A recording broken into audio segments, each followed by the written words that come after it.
all the way from London, England, welcome to the stage, Sam Rhodes!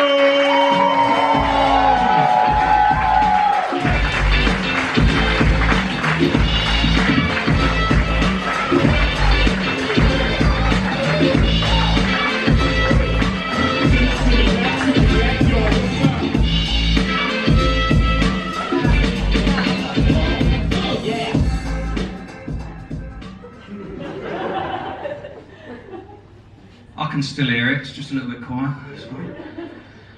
I asked for a glass of Moscow tap water.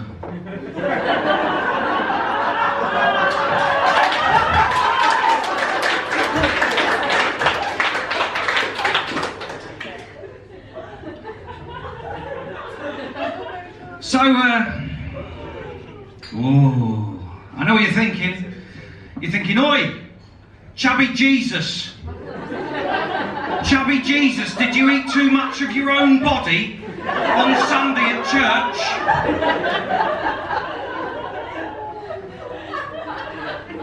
I know what you're thinking, oi!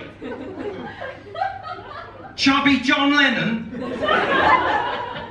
Do you come from a parallel universe where you weren't killed in 1982 and you ate Yoko Ono? This is my first time ever in Russia, ladies and gents. Hello. Yeah. Thanks for being so welcoming. It's been lovely. I've got to be honest. I come from England, right? And in England, all we see about Russia is that they're the bad guys in James Bond movies. That's all we see. And whenever there's a Russian town, it's always really run down, isn't it? So I thought when I arrived, I'd just open the train door onto snow. And then there'd just be one old man with a knife, making something out of wood. So my name is Sam Rhodes, ladies and gents, and I am a party animal. Oh yeah! Whoa! Oh yeah! Let's have some woos, let's do it American style. Woo! I'm a party animal, ladies and gents. Ooh, you do not get a body like this if you are not a party animal. Yeah? I'm a party animal.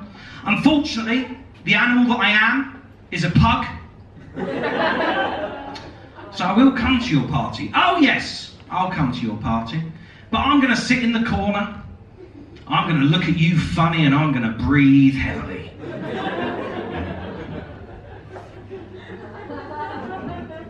I'm also very prone to diabetes. That was a joke about a door. That was a joke about a door. That was a joke about a door. That was a joke about a door.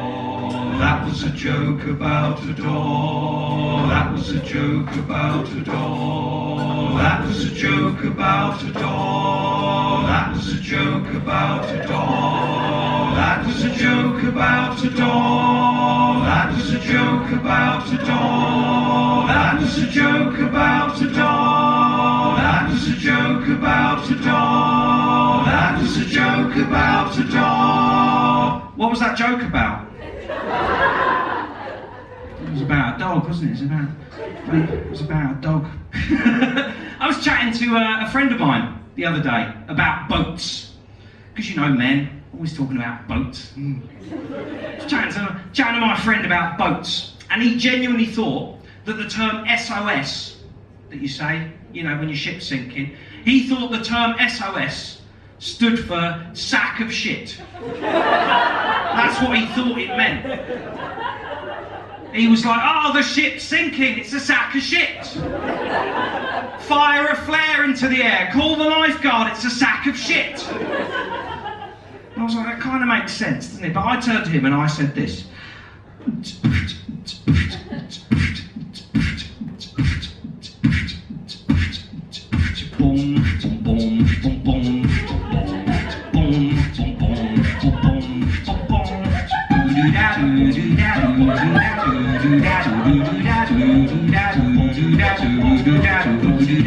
Just a cat. cast away on an island lost at sea. Oh, more lonely day, no one here but me.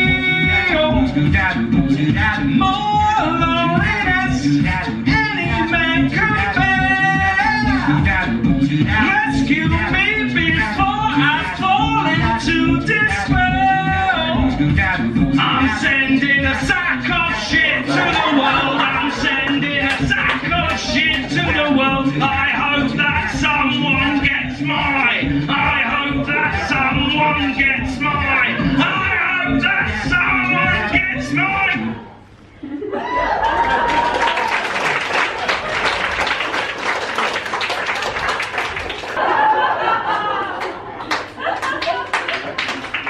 So, I went on some dates, because that's what you do, isn't it, with Tinder. And I was going out with this girl for a little bit, but it just wasn't working out, right? It just wasn't. No major reason. We just hadn't clicked. You know, she was lovely, it was nice, you know. And we'd only been on 2 dates though, right? We'd only been on 2 dates. Now, ladies, here, for 2 dates, is the phone breakup acceptable? Yes, for 2 dates the phone breakup is acceptable, isn't it? That's an I'm not going to do the ghosting.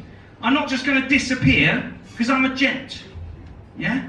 But I am going to do the phone breakup because 2 dates is not enough to do a proper breakup. And what I learned is that doing the phone breakup is very much like trying to get a day off of work, isn't it? It's like, because you've got to do your voice, you've got to do your best sad voice, haven't you? Your best, oh, I'm feeling ill, oh, I've got to do the voice. So I rang her up. Hi, lady, yes. Sam here. I just wanted to speak to you, just let you know that I just don't think it's working out. I just don't think it's working out. It's not you, it's me, you know. I'm gigging all the time, you know. I'm so busy. I mean, you deserve better. You deserve better. You deserve someone who can look after you. So I'm sorry to say, we're going to have to break up. And she just said, no!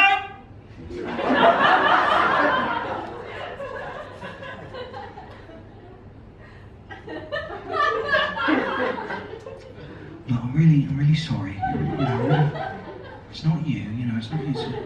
It's me, I'm just too busy. You know. No! We're going out! No choice. So we went out. I just was caught. Fine, out we go. We went on our planned date, and our planned date was to the sex shop, which was not the best move, you know. So we go to the sex shop, right? And I learned something very interesting about myself at the sex shop. I learned initially, I think I'm very sex positive. I think everyone should be allowed sex toys. Now, it's a good thing there's a lot of ladies here because you'll all be able to go, yes, I agree. Now, the women's sex toys at the sex shops, these things are like NASA-designed rockets, aren't they? They're beautiful, they're sleek, they're fancy, they're made of gold and fine purples, and they make interesting noises, and they've got that bit on the side that does that. What's that? I haven't got one of them.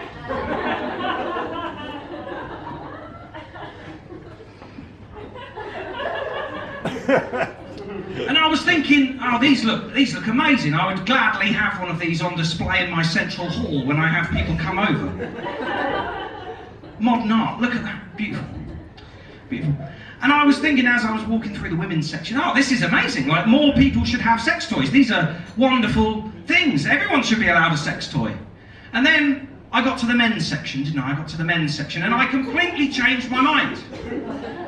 Because men's sex toys are just disembodied vaginas and buttholes crammed into tubes. It literally looks like a serial killer's house, you know.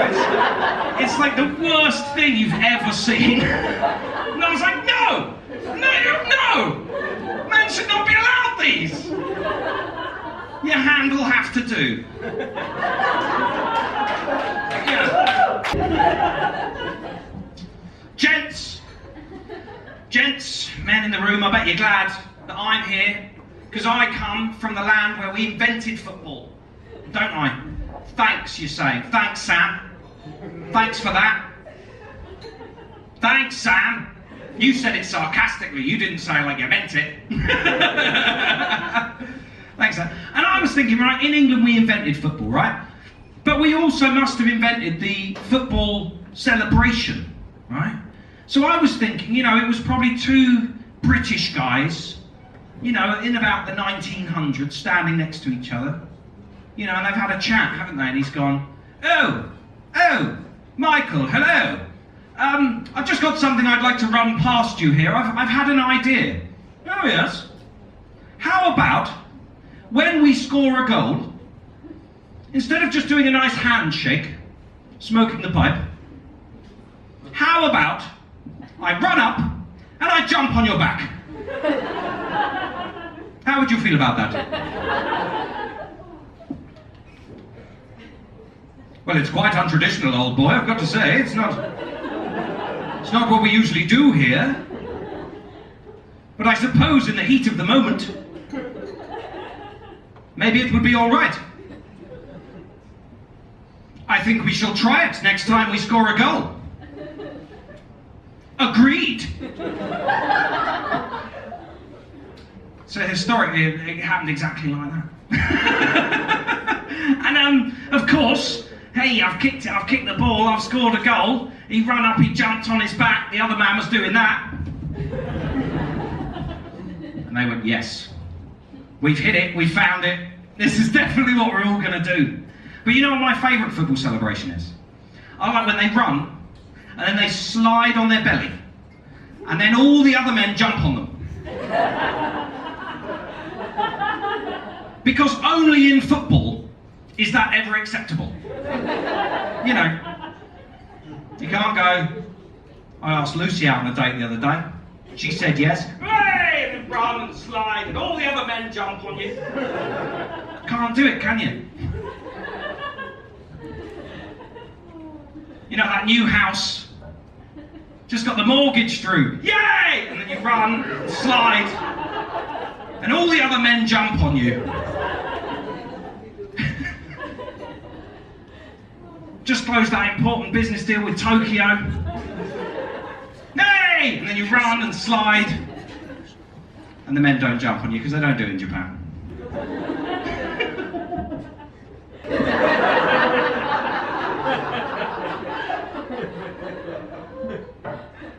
That's why I never get any good reviews of that joke. My Turkish friend, ladies and gents, my Turkish friend has just had his first child, hasn't he? And he calls it his kebabi. That's what he calls it. Oh, it's cute, isn't it? My Turkish friend, he calls his child his kebabi. And when you think about it, a kebab is very much like a child, isn't it? When you think about it, yeah? They're almost the same. Because they stink! They stink, don't they? It's alright if it's your one, but if someone else has one near you, you're like, get him away! Tiny boy. Just one man. Yes! The other way that a kebab is like a baby is that they're both late night drunken mistakes, aren't they? And it's comedy, and in comedy you've got to do three. You've got to do three of everything. And the only third way I could think that a kebab is like a baby is that they're both made of meat. Very tender, aren't they? They're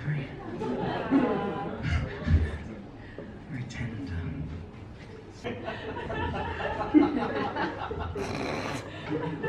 South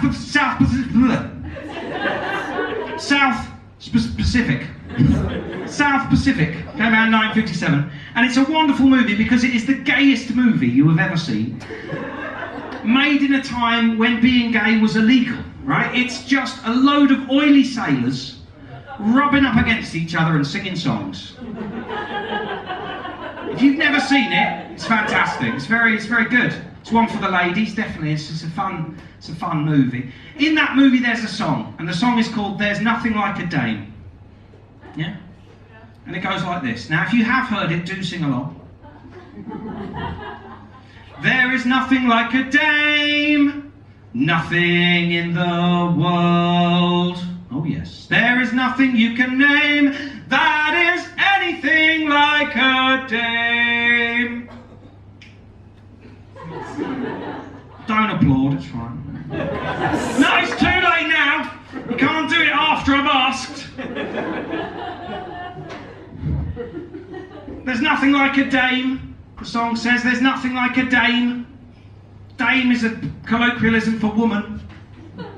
There's nothing like a dame, the song says. But I have heard, if you get a toilet roll tube, yeah, and you put a rubber glove inside it and fill it with Vaseline, it feels about the same.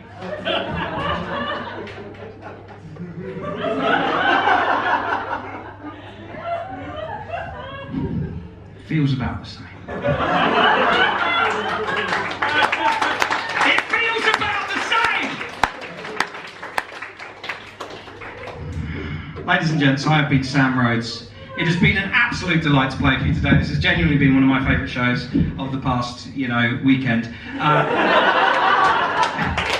If you like me, I do a podcast. It's called Sam Rhodes Presents, Segmentertainment. Thank you so much for being a lovely audience. I'll see you again soon.